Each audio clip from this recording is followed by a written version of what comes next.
পিরোজপুরের নেসারাবাদে যৌথ বাহিনীর অভিযান পরিচালনা করে লক্ষাধিক টাকা মূল্যের বিপুল পরিমাণ চায়না দুয়ারি ও কারেন্ট জাল জব্দ করেছে নেসারাবাদ থানা পুলিশ ও মৎস্য অফিস।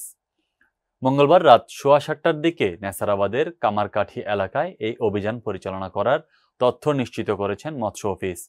অভিযানের নেতৃত্ব দেন নেসারাবাদ উপজেলা মৎস্য কর্মকর্তা ফারিয়া কনক। এসব জব্দকৃত মালামালের আনুমানিক বাজার মূল্য প্রায় 1 লক্ষ টাকা।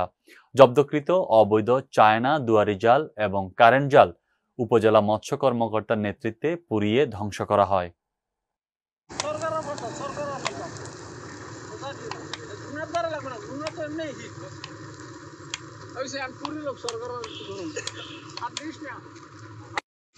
লাগবে না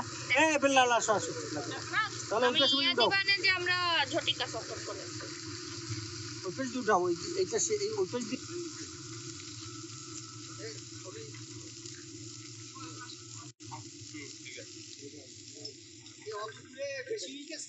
ভিডিও হচ্ছে স্যার ভিডিও করে